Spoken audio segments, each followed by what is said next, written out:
What's the first thing you do when planning a trip to anywhere? Do you type in your favorite search engine, top things to do in X? And for me, whenever I do that, the first website that always pops up is TripAdvisor, with their top list of things to do. So what do they list in Japan? When I look over their list, it includes lots of shrines and temples and museums. And don't get me wrong, they're totally worth visiting as I went there myself, but what else is there to do? So without further ado, here's my top 5 things to do while in Japan. Number 5, the Pokemon Cafe, or any themed cafe. There are numerous themed cafes throughout all of Japan, with themes ranging from Alice in Wonderlands to maids. So my recommendation here is to choose one based on what you want to experience and what you're looking for. I personally chose a Pokemon Cafe in Tokyo because it hit that nostalgic child in me and had food shaped and themed after various Pokemon characters and merch that you can only get there. And of course, one of the top things to see there was the Dancing Pikachu. Now, if you're interested in learning more about this specific cafe, I have a whole video that'll be linked down below. Number 4, Team Labs Planet in Tokyo. This is an immersive museum located in Tokyo across from the Shin-Toyoso station.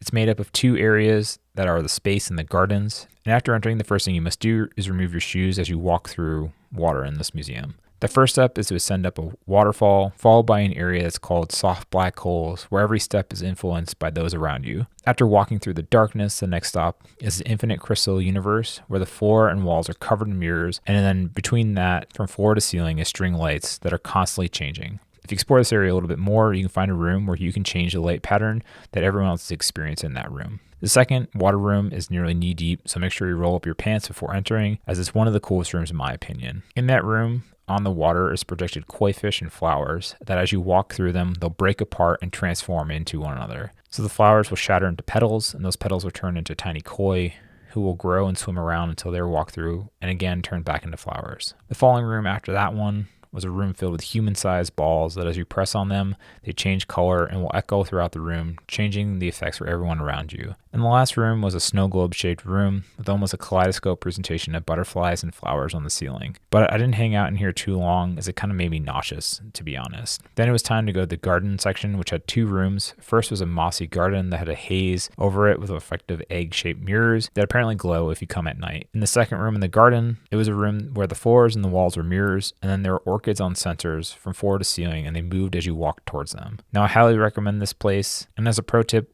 go through it twice. First, go through, get all your photos and videos that you want, and the second time, put down the phone and enjoy the experience as you walk through it a second time. And actually, when I did this, I actually found a room that I missed on the second time around. Number 3, stay at a Ryokan. There are numerous places to stay throughout Japan, but if you want something that's truly Japanese, I suggest staying at a Ryokan. These are typically smaller, self-owned inns that have existed since the 8th century and are located outside of Tokyo. So the specific one you stay on depends on what your destination is. The reason I recommend staying here is I get to experience sleeping on matted floors, and secondly, most of them come with their own onsen that will be shared with other guests. These public baths are always being refilled with fresh underground hot springs and are a great way to relax after a day of exploring. The final reason to stay at one of these is the food. They're typically a set meal, with each of them being completely different from the next. And for example, when I stayed at the 2 different nights that I stayed there, both breakfast and dinner were completely different meals. Which leads me to number 2, exploring Japan with your stomach. I've said this before, and if you see something in Japan and you want it, just get it, and otherwise you may miss out on it, and when you try to return, it could be gone or close, and that goes double for food. In my opinion, Japan has some of the best food in the world, from street foods to sit-down restaurants. And while in Kyoto, I went to Yodofu Sagano, and it had some of the best tofu I've ever experienced in my life. I also highly recommend, while in Tokyo, exploring some of the train stations after entering the gates and before getting on the train, as I found some of the best desserts at little vendors inside Shinjuku Station, where I got these bomb cheesecakes. So if you do a little research ahead of time for where to eat, your stomach will thank you. Now, before we get to number 1, here are some honorable mentions. Nara. It's an hour train ride from Kyoto, where you can see bowing deer right next to temples.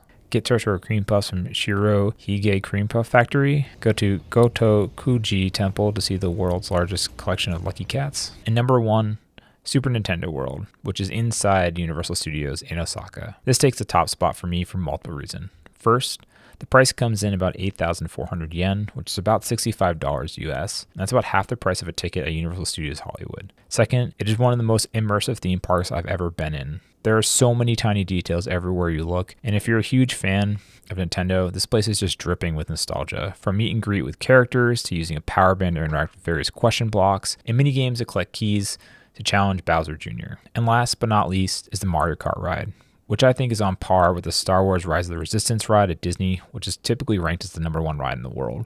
This ride is fully interactive as you race against Team Bowser to score points along the way by shooting them with shells, and that's not even to mention there's a whole rest of the park outside of Super Nintendo World. If any of this information was helpful to you, consider subscribing. If you want to learn more about Universal Studios Japan, click the video on the screen now.